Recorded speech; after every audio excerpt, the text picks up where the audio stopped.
บอกหลักธรรมให้คลายความเหงาฟังเสียงธรรมะเบาเบาบอกเล่าถึงคนบ้านไกลสื่อธรรมะบอกลดละละวางด้วยใจสื่อไปถึงสวงในเข้าใจหลักธรรมหลักดีพลิ้วเพลงธรรมถูกสัมพันธ์จิตใจร่าเริงฟังสาระธรรมะบันเทิงรื่นเริงในชีวิตยามวันว่างเดินทางไปเยี่ยมสถานีนัดพบกันน้องพี่วันนี้วันดีวันเสาร์สวดมนต์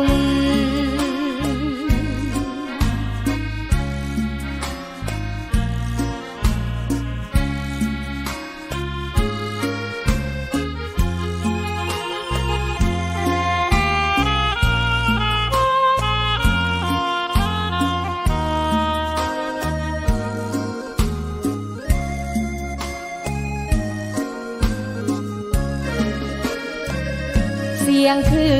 นธรรมบอกหลักธรรมให้คลายความเหงาฟังเสียงธรรมะเบาเบาบอกเล่าถึงคนบ้านไกลสื่อธรรมะบอกลดละละวางด้วยใจสื่อไปถึงสวงในเข้าใจหลักธรรมหลักดีเพลงธรรมถูกสัมพันธ์จิตใจร่าเริงฟังสาระธรรมะบันเทิงรื่นเริงในชีวิตยามวันว่างเดินทางไปเยี่ยมสถานีนัดพบกันน้องพี่วันนี้วันดีวันเสาร์สวดมนต์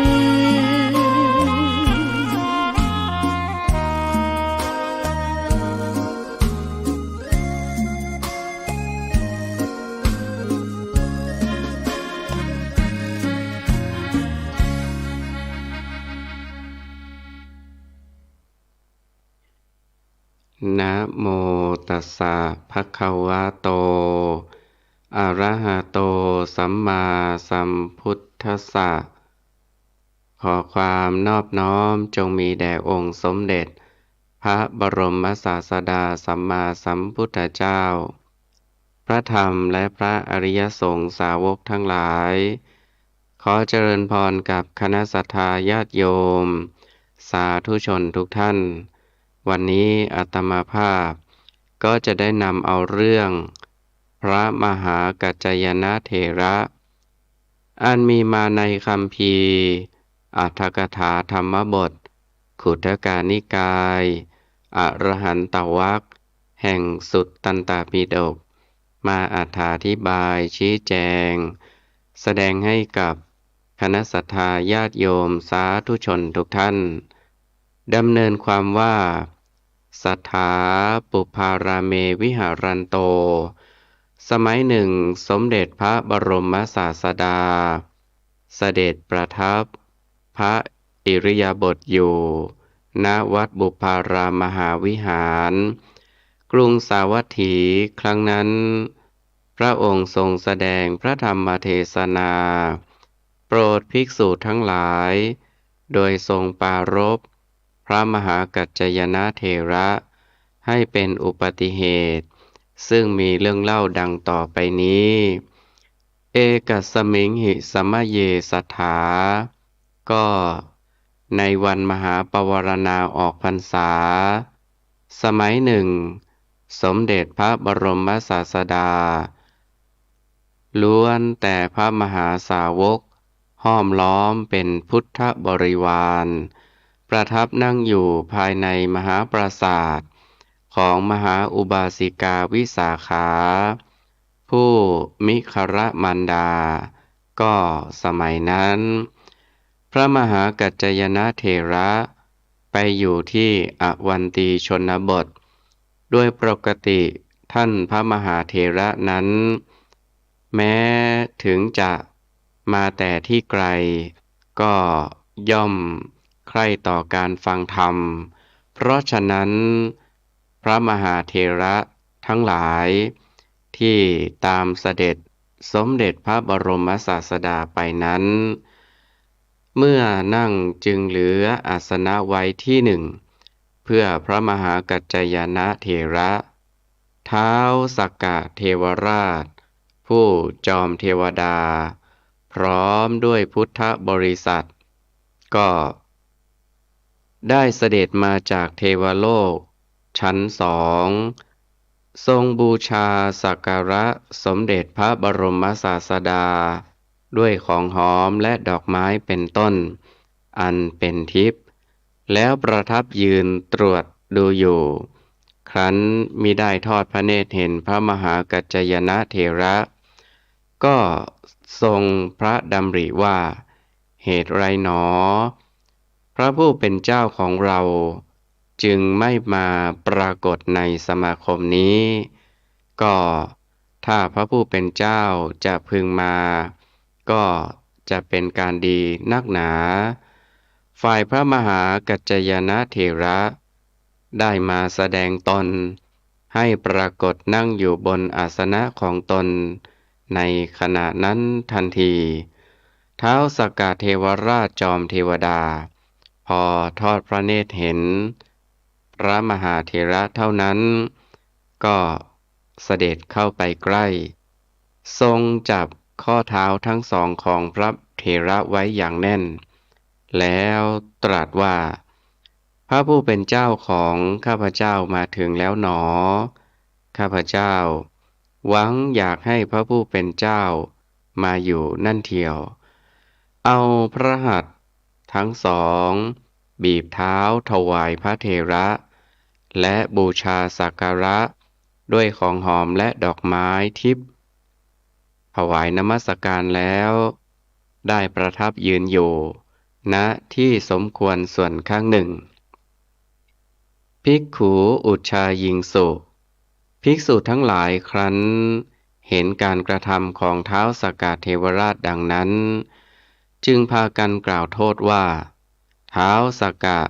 ทรงทำสักการะโดยเห็นแก่หน้าพระมหาเถระที่เหลืออื่นไม่ได้ทรงทำสักการะเช่นนั้นพอทอดพระเนตรเห็นพระมหากัจจายนะเถระก็รีบเสด็จไปทรงจับข้อเท้าทั้งสองแล้วตรัสว่าดีนักหนาพระผู้เป็นเจ้าของข้าพเจ้ามาถึงแล้วข้าพเจ้าหวังอยากจะให้พระผู้เป็นเจ้ามาอยู่นั่นเทียวแล้วก็ทรงเอาพระหัตถ์ทั้งสองบีบเท้าพระมหากัจจายนะเถระบูชาสักการะถวายนมัสการแล้วประทับยืนอยู่ณที่สมควรส่วนข้างหนึ่งสัทธาเตสังกถังสุตวาฝ่ายสมเด็จพระบรมศาสดาครั้นได้ทรงสดับคำกล่าวโทษท้าวสักกะของภิกษุทั้งหลายดังนั้นจึงตรัสพระพุทธโอวาทชี้แจงเหตุให้ทราบว่าภิกขเวดูก่อนภิกษุทั้งหลายภิกษุทั้งหลายที่รักษาทวารในอินทรีย์ทั้งหกเช่นกับพระมหากัจจายนะบุตรของเราย่อมเป็นที่รักของเทวดาและมนุษย์ทั้งหลายครั้นตรัสดังนี้แล้วเมื่อจะทรงแสดงพระธรรมเทศนาโปรดภิกษุทั้งหลายสืบอนุสนธิต่อไปจึงได้ตรัสพระพุทธนิพนธกถาเป็นปัจฉิมพจน์ดังนี้ภิกษุใดมีอินทรีย์หกที่ได้รับการฝึกฝนแล้วเหมือนม้าที่นายสารถีฝึกดีแล้วละมานะได้แล้วไม่มีอาสวะเป็นผู้คงที่ทั้งเทวดาและมนุษย์ย่อมรักภิกษุนั้นภิกษุทั้งหลายมากด้วยกัน ซึ่งฟังธรรมอยู่ในสมาคมนั้นส่งญาณไปตามกระแสพระธรรมเทศนา โดยโยนิโสมนสิการเป็นอันดี ในเวลาจบพระธรรมเทศนาก็ได้บรรลุมรรคผล มีโสดาปัตติผลเป็นต้น โดยสมควรแก่อุปนิสัยของตน ด้วยประการชนี้แล ลำดับนี้จะได้วิสัชนาอรรถาธิบาย ความในท้องนิทานและในพระธรรมเทศนา พุทธนิพนธกถา โดยอาศัยในและอัตโนมัตยาธิบาย เพื่อเฉลิมเพิ่มเติมสติปัญญา ฉลองศรัทธาบารมี เพิ่มพูนกุศลบุญญาราศี ส่วนธรรมสวนใหม่ แก่ท่านสาธุชนพุทธบริษัททั้งหลาย สืบต่อไป ในนิทานเรื่องนี้ แสดงให้ทราบถึงปฏิปทา อันงดงามของพระมหากัจจายนะเถระเป็นพิเศษ อันเป็นเหตุให้จอมเทวดาท้าวสักกะเทวราช มีความเคารพบูชาเป็นพิเศษกว่าพระมหาเถระทั้งหลาย ก็พระมหากัจจายนะเถระนี้นั้น ตามที่เราชาวพุทธบริษัทรู้จักกัน ท่านมีลักษณะรูปร่างอ้วนเตี้ยพุงโตจนน่าเกลียด แม้รูปปั้นของท่านที่พุทธบริษัทสร้างขึ้น เป็นที่สักการะบูชาก็มีลักษณะเช่นนั้น เพราะเหตุไรท่านจึงมีรูปร่างลักษณะเช่นนั้น ความจริงชั้นเดิมนั้น ท่านพระมหากัจจายนะเถระนั้น เป็นพระเถระที่มีรูปร่างลักษณะและผิวพรรณงดงามมาก ชวีวันผิวพรรณของท่านงามเหมือนสีทอง จนครั้งหนึ่ง ท่านเดินเที่ยวบิณฑบาตอยู่ในโสรยนคร บุตรของโสรยเศรษฐีได้เห็นผิวพรรณของท่านแล้ว มีความเจริญตาและพอใจเป็นอันมาก จึงคิดขึ้นในใจด้วยความหลงรักว่า พระเถระนี้น่าจะเป็นภริยาของเรา หรือผิวพรรณภริยาของเราน่าจะเป็นเหมือนผิวพรรณของพระเถระนี้ พอคิดในใจเพียงเท่านี้ เศรษฐีบุตรนั้นก็ได้กลายเพศเป็นเพศหญิงขึ้นทันที จนภายหลังเมื่อได้ขอขมาโทษท่านแล้ว จึงกลับคืนเพศเป็นชายอีก ความนี้มีพิสดารแล้วในเรื่องพระโสรยเถระด้วยเหตุที่รูปร่างลักษณะและผิวพรรณของพระมหากัจจายนะเถระงดงาม เป็นที่ตั้งแห่งความหลงไหลของผู้คนทั้งหลายผู้ยังมีกิเลสเช่น บุตรโสรยเศรษฐีเป็นต้น ในการต่อมาท่านจึงอธิษฐานรูปร่างลักษณะสันฐานให้ปรากฏเป็นลักษณะอ้วนเตี้ยและพุงโตตามที่ชาวพุทธบริษัทเข้าใจกันอยู่โดยมากนั้น ความจริงความมีรูปร่างสันฐานดีมีผิวพรรณงดงามนั้น เป็นผลสำเร็จมาจากกุศลที่บุคคลได้สร้างไว้แต่ชาติปางก่อน โดยเฉพาะคือได้บริจาคทานรักษาศีลสำรวมรักษาอินทรีย์และฝึกฝนจิตใจให้บริสุทธิ์แต่สมบัติเหล่านี้เมื่อได้มาแล้วก็กลายเป็นศัตรูทั้งแก่ตนและบุคคลอื่น เพราะเป็นกามอารมณ์ที่ยั่วเย้าเล้าหลอกให้คนเขาเบาปัญญาหลงไหลไร้สติสัมปชัญญะ เพราะเหตุนั้นพระมหากัจจายนะเถระท่านจึงอธิษฐาน ทำลายรูปสันฐานและผิวพรรณของท่านเสียเรื่องทำนองเดียวกันนี้ก็มีปรากฏเป็นเรื่องเล่าในประเทศญี่ปุ่นอยู่เรื่องหนึ่งซึ่งเกิดขึ้นในหมู่บ้านคนญี่ปุ่นผู้นับถือพุทธศาสนานิกายเซนโดยมีเรื่องเล่าว่ามีนางชีในพุทธศาสนาคนหนึ่งชื่อระโยเนนเกิดเมื่อปีราวพศ2340นางเป็นหลานของชินเกนนักรบผู้มีชื่อเสียงของญี่ปุ่นเพราะความสามารถทางกวีและความมีรูปร่างอันน่ารักของนางทำให้นางได้เข้าไปรับใช้พระมหาราชินีของพระมหาจักรพรรดิในราชสำนักตั้งแต่นางมีอายุได้17 ปีต่อมาพระมหาราชินีผู้เป็นที่เคารพของนางได้สวรรคตไปอย่างกระทันหันทำให้ความใฝ่ฝันของนางสิ้นสูญไปนางจึงได้สติรู้สึกถึงความไม่แน่นอนของชีวิตในโลกนี้ดังนั้นนางจึงปรารถนาอยากจะเข้าศึกษาพุทธศาสนาในนิกายเซนซึ่งชาวพุทธในญี่ปุ่นนับถือว่าเป็นนิกายที่น่าเคารพเลื่อมใสแต่บรรดาญาติของนางไม่ยินยอมอนุญาตและได้บังคับให้นางมีเหย้าเรือนตามประเพณีแต่มีข้อตกลงกันไว้ว่า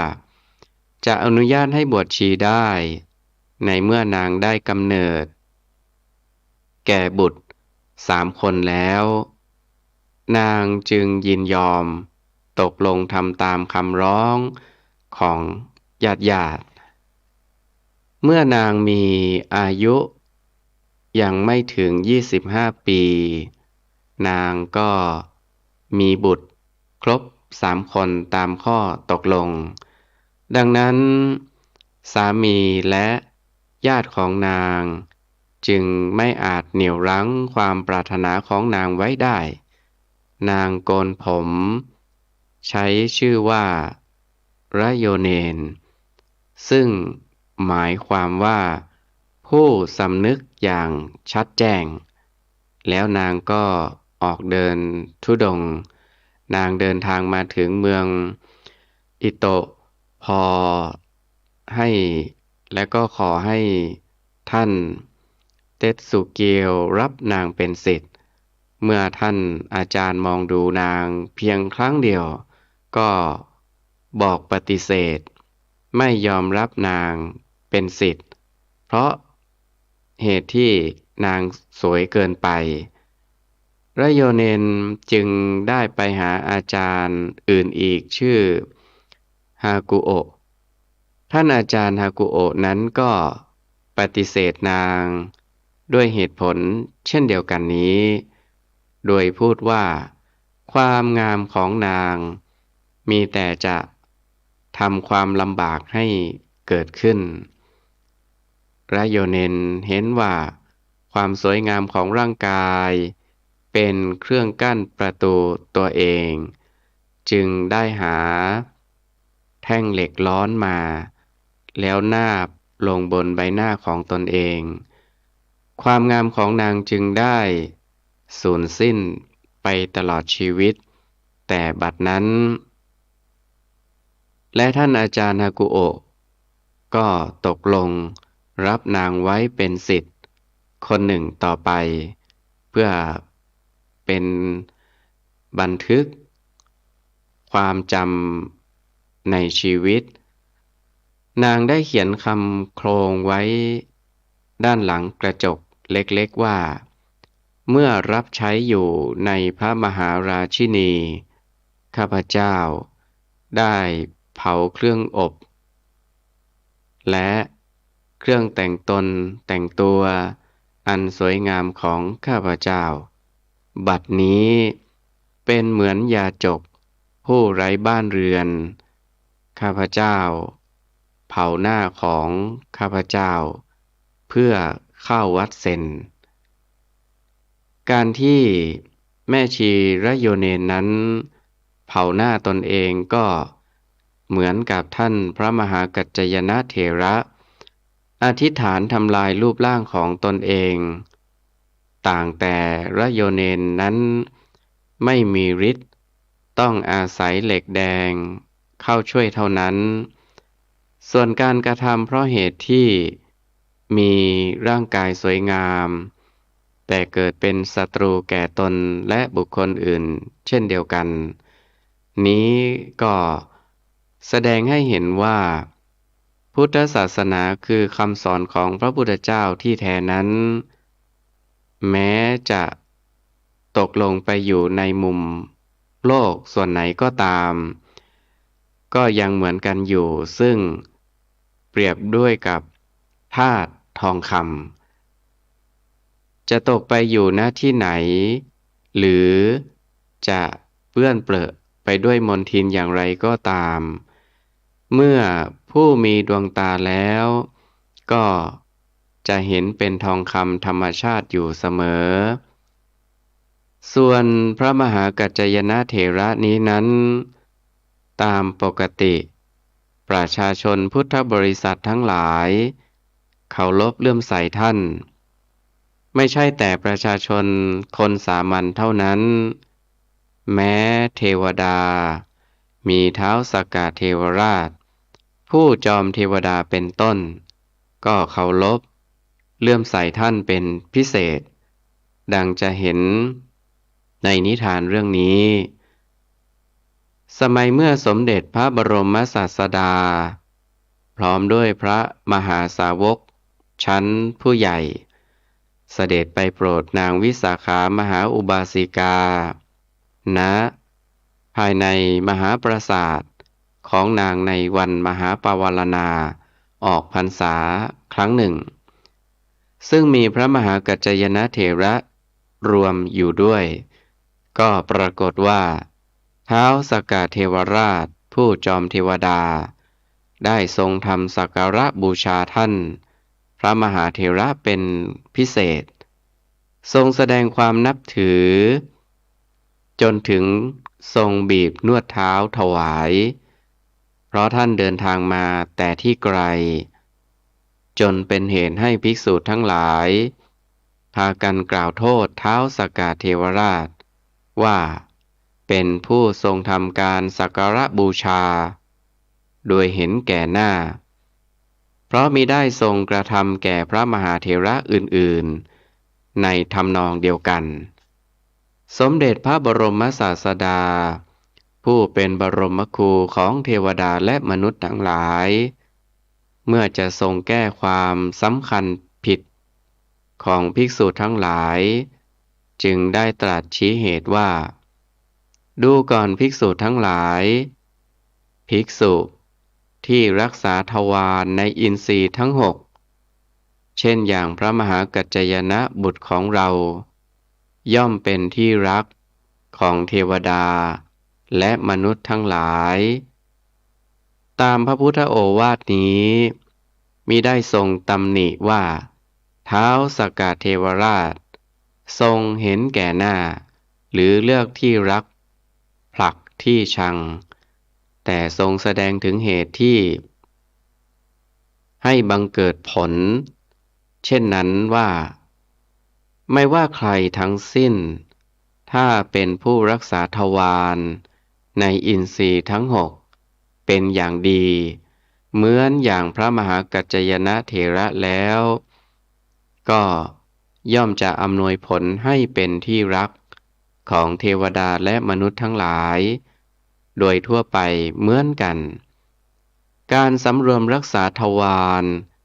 ในอินทรีย์ทั้งหกนั้นนับว่าเป็นเหตุให้เป็นที่รักของเทวดาและมนุษย์พระมหากัจจยนะเถระเพราะท่านเป็นผู้หนักในการสำรวมรักษาทวารมาแต่ชาติก่อนแล้วจึงเป็นเหตุให้ท่านมีรูปร่างสันฐานและผิวพรรณงดงาม เป็นพิเศษดังกล่าวแล้ว แม้ในปัจจุบันชาติ ซึ่งเป็นพระอรหันต์ขีณาสพแล้ว ท่านก็ยังคงเป็นผู้มีปฏิปทาหนักอยู่ในการสำรวมรักษาทวารทั้งหกอย่างเคร่งครัดจนตลอดอายุไข เพราะท่านมีคุณสมบัติเป็นพิเศษกว่าพระมหาเถระทั้งหลายเช่นนั้นท้าวสักกะเทวราชจึงได้ทรงกระทำการสักการะและทรงแสดงความเคารพเป็นพิเศษอย่างคู่ควรกันมิใช่เป็นการที่ทรงกระทำด้วยการเห็นแก่หน้าดังที่ภิกษุทั้งหลายสำคัญผิดนั้นอันหนึ่งโดยที่พระมหากัจจายนะเถระเป็นผู้ทรงคุณสมบัติพิเศษจนเป็นที่เคารพสักการะของเทวดาและมนุษย์เป็นพิเศษดังพรรณนามาแล้วแม้เมื่อท่านปรินิพพานไปแล้วจนกระทั่งปัจจุบันทุกวันนี้พุทธบริษัททั้งหลายผู้ทราบเรื่องมาดีจึงยังเคารพสักการะบูชาคุณของท่านเป็นพิเศษอยู่จนสร้างรูปอนุสาวรีย์ของท่านไว้เป็นที่เคารพบูชาเป็นพิเศษกว่าพระมหาเถระองค์อื่นๆเช่นสร้างรูปขนาดใหญ่ไว้ที่ในวิหารพิเศษเพื่อให้เป็นที่สักการะบูชาของเทวดาและมนุษย์ทั้งหลายเหมือนเมื่อท่านยังดำรงชนมายุอยู่เรียกกันอย่างง่ายๆว่าตามสะดวกปากว่าหลวงพ่อกัจจายนะหรือวิหารของหลวงพ่อกัจจายจำพวกที่นับถือภายนอกไปยิ่งกว่านั้นยังนิยมสร้างรูปของท่านขนาดเล็กๆไว้บูชาตามบ้านเรือนหรือชนิดอาราธนาติดตัวไปก็มีโดยถือว่าจัดเป็นเหตุให้เกิดเมตตามหานิยมและบันดาลให้เกิดโชคลาภทั้งนี้ก็เพราะเหตุที่ท่านพระมหากัจจายนะเป็นผู้มีคุณสมบัติประจำพระองค์จำองค์ของท่านเป็นพิเศษทั้งคุณสมบัติภายในคือการสำรวมอินทรีย์หกเป็นอย่างดีเลิศและคุณสมบัติภายนอกคือมีรูปร่างงามมีผิวพรรณเหมือนทองดังวิสัชนามาแล้วด้วยประการฉะนี้สมเด็จพระบรมศาสดาเมื่อจะทรงแสดงพระธรรมเทศนาโปรดภิกษุทั้งหลายสืบต่ออนุสนธิได้ตรัสพระพุทธนิพนธกถาสุภาษิตซึ่งมีข้อความสั้นๆดังนี้ภิกษุใดมีอินทรีย์หกที่ได้รับการฝึกฝนแล้วเหมือนม้าที่นายสารถีฝึกดีแล้วสละมานะได้แล้วไม่มีอาสวะเป็นผู้คงที่ทั้งเทวดาและมนุษย์ย่อมรักภิกษุนั้นในพระพุทธนิพนธกถาสุภาษิตนี้สมเด็จพระบรมศาสดาทรงแสดงคุณสมบัติของพระอรหันต์ขีณาสพไว้4ประการคือเป็นผู้มีอินทรีย์ทั้งหกที่ได้รับการฝึกฝนแล้วอินทรีย์ที่ฝึกฝนแล้วนั้นย่อมมีลักษณะเหมือนม้าที่นายสารถีผู้ฉลาดฝึกดีได้ที่แล้วย่อมบังคับได้ดังประสงค์ประการหนึ่งเป็นผู้ละมานะได้หมดแล้วประการหนึ่งเป็นผู้ไม่มีอาสวะทั้งสี่ในจิตตสันดาน ประการหนึ่งเป็นผู้มีจิตใจคงที่ไม่แปรผันประการหนึ่งแล้วทรงแสดงว่าพระอรหันต์ขีณาสพผู้ประกอบด้วยคุณสมบัติเช่นนี้เทวดาและมนุษย์ทั้งหลายย่อมรักใคร่เคารพบูชามีอธิบายดังต่อไปนี้คำว่าอินทรีย์หกนั้นได้แก่จักขุนทรีย์คือตาเป็นใหญ่ในการเห็นรูปประการหนึ่งโสตินทรีย์คือหูเป็นใหญ่ในการฟังเสียงฆานินทรีย์คือจมูกเป็นใหญ่ในการดมกลิ่นชิวหินทรีย์คือลิ้นเป็นใหญ่ในการลิ้มรสกายินทรีย์คือกายประสาท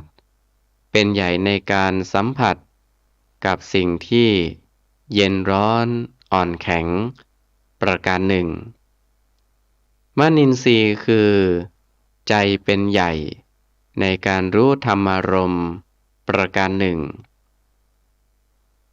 สิ่งทั้งหกคือตาหูจมูกลิ้นกายและใจนี้ที่ได้นามว่าอินทรีย์เพราะแต่ละอย่างเป็นใหญ่ในหน้าที่ของตนทำแทนกันไม่ได้เช่นตาจะฟังเสียงแทนหูไม่ได้อีกอย่างหนึ่งสิ่งทั้งหกนี้เรียกว่าทวารคือประตูเพราะเป็นประตูของจิตและเจตสิกที่จะออกมารับอารมณ์ภายนอกถ้าประตูช่องไหนเสื่อมคุณภาพเสียไปจิตออกไปรับอารมณ์ภายนอกทางประตูนั้นไม่ได้เช่นประตูตาเสียคือตาบอดจิตก็ไม่มีโอกาสที่จะเห็นรูปได้ประตูทั้งหกนี้นับว่าเป็นสิ่งสำคัญทั้งทางดีและทางเสียถ้าไม่ระวังรักษาให้ดีแล้วจิตก็จะออกไปชักจูงผู้ร้ายเข้ามาทำลายตนเองเช่นนำเอารูปที่ได้เห็นนำเอาเสียงที่ได้ยินอันเป็นส่วนชอบใจมาเย้าก่อกวนใจให้หลงรักใคร่พอใจถึงกับนอนไม่หลับหรือตื่นอยู่ก็ไม่เป็นสุขเฝ้าแต่รันจวนครวญคร่ำถึงรูปเสียงที่ชอบใจซึ่งจิตออกไปเห็นไปได้ยินมาแล้วนั้นในทำนองเดียวกันถ้าจิตได้ออกไปเห็นรูปฟังเสียงอันเป็นส่วนไม่ชอบใจรูปเสียงนั้นก็จะเข้ามาบีบคั้นให้เกิดความทุกข์โทมนัสขัดเคืองถ้าเป็นชนิดที่ร้ายแรงก็ย่อมจะบีบคั้นย่ำยีบดบี้ให้เป็นทุกข์จนเหลือที่จะทนทานขนาดถึงทำลายตนเองหรือทำลายผู้อื่นก็มีที่เรียกว่าบันดาลโทสะกฎธรรมดาย่อมปรากฏเป็นความจริงอย่างนี้เหมือนกันทุกบุคคลไม่เลือกชาติวรรณะไม่เลือกชาติชั้นวรรณะและเพศวัยแต่อย่างใดยกเว้นแต่ท่านที่สำรวมรักษาประตูหรือฝึกฝนอินทรีย์ได้ดีแล้วเช่นพระอรหันต์เป็นต้นเท่านั้นธรรมดาชาวโลกนั้นเมื่อจะรักษาทวารก็ตั้งคนยามขึ้นให้อยู่ประจำประตู เพื่อ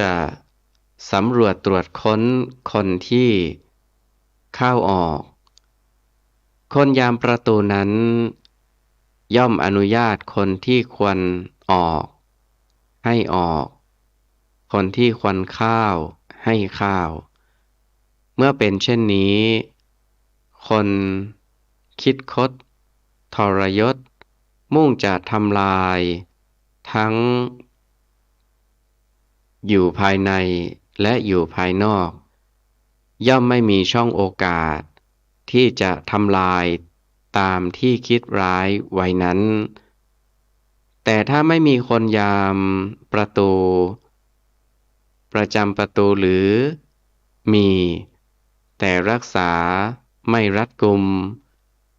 ปล่อยให้คนที่ไม่ควรเข้าออก ได้เข้าออก หรือกีดกันคนที่ควรเข้าออก ไม่ให้เข้าออกเช่นนี้ ผู้คิดคดทรยศนั้น ย่อมจะได้ช่องโอกาสทำลายได้สมประสงค์ฉันใด แม้การรักษาประตูภายในตัวเราคือ ประตูหกดังกล่าวมาแล้วก็ฉันนั้นเหมือนกัน คือต้องตั้งยาม คือสติกับสัมปชัญญะ ไว้ประจำประตูทั้งหก สติ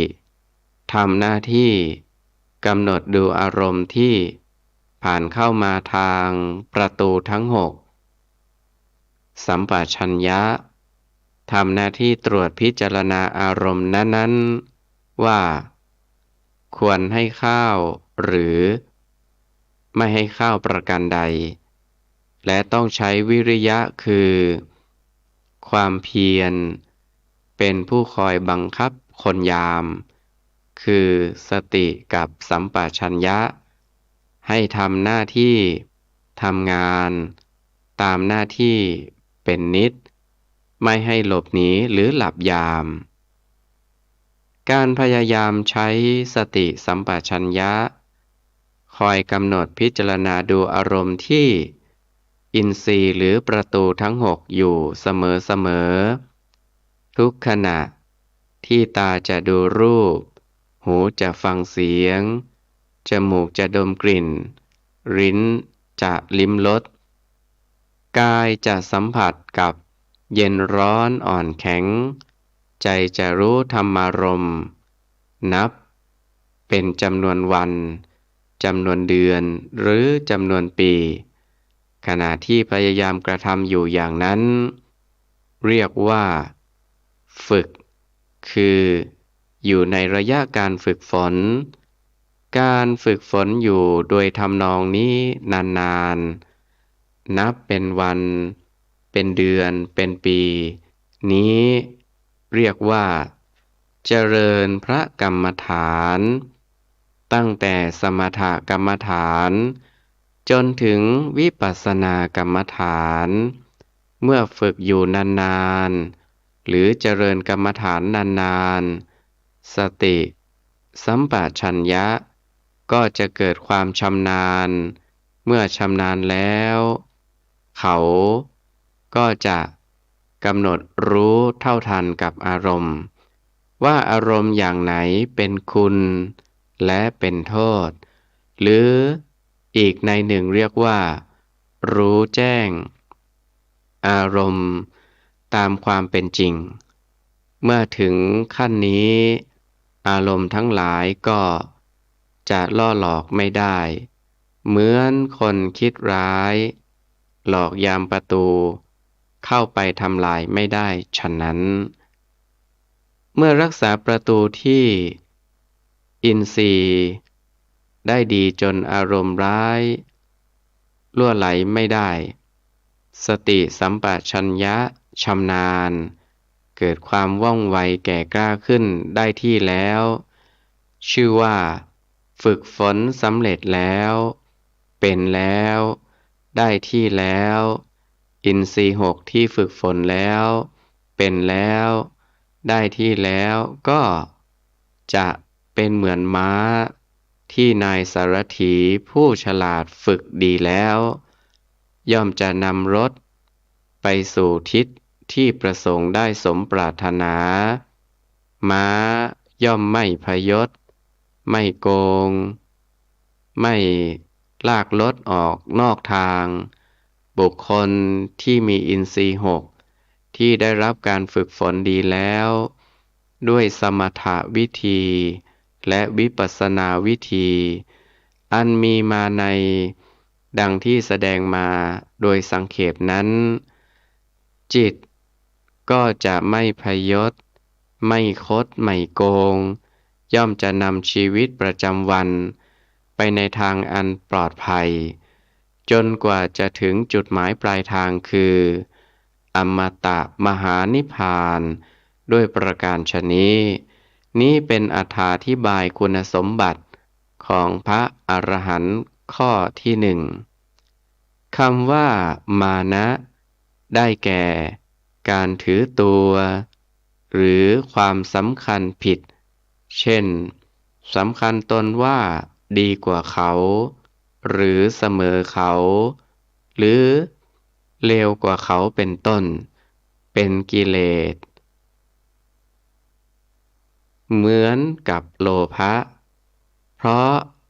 มีความปรารถนามากมักใหญ่ใฝ่สูงในอารมณ์จึงสำคัญตนผิดและอยู่ในกิเลสเครือเดียวกันกับมิจฉาทิฏฐิด้วยดังนั้นในบางที่บางแห่งท่านจึงยกเข้าไปในเครือเดียวกันว่าตัณหามานะทิฏฐิกิเลสสามอย่างนี้เป็นเครื่องสร้างจิตให้เข้าใจผิดสำคัญผิดเห็นผิดในขันธ์ห้าให้ยึดเอาขันธ์ห้าเป็นตัวเป็นตนเป็นสัตว์บุคคลเป็นของเขาของเราโดยเฉพาะตัณหากับมานะนั้นเป็นกิเลสที่ละเอียดและมีกำลังมากต้องละเด็ดขาดได้ด้วยอรหัตตมรรคญาณคือเป็นพระอรหันต์ขีณาสพแล้วจึงจะละตัณหามานะนี้ได้อย่างขาดศูนย์ส่วนอาสวะคือกิเลสเป็นเครื่องดองสันดานและไหลซึมออกมาเปรอะเปื้อนอยู่ที่ทวารทั้งหกนั้นมีสี่อย่างคือกามาสวะอาสวะคือความกำหนัดยินดีในกามอารมณ์ภวาสวะอาสวะคือความกำหนัดยินดีในภพทั้งสามทิฏฐาสวะอาสวะคือความเห็นผิดในขันธ์ห้าอวิชชาสวะอาสวะคือความไม่รู้แจ้งในอารมณ์ทิฏฐาสวะละได้ด้วยโสดาปัตติมรรคญาณกามาสวะละได้ด้วยอนาคามิมรรคญาณภวาสวะและอวิชชาสวะละได้ด้วยอรหัตตมรรคญาณโดยในนี้จะเห็นว่าอาสวะทั้งสี่นั้นพระอรหันต์ขีณาสพจึงจะละได้ครบทั้งสี่ประการและท่านผู้ที่มีอินทรีย์หกที่ได้รับการฝึกฝนแล้วละมานะได้แล้วและไม่มีอาสวะทั้งสี่เหลืออยู่ในจิตตสันดานนั้นย่อมเป็นผู้คงที่คือดำรงสภาพอยู่ในความเป็นผู้มั่นคง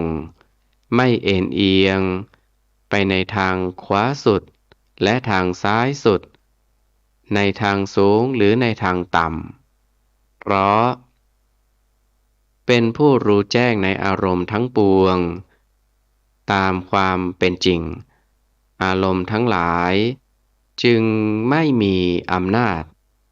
ทำให้ท่านหวั่นไหวเอ็นเอียงไปตามอารมณ์ได้ฉะนี้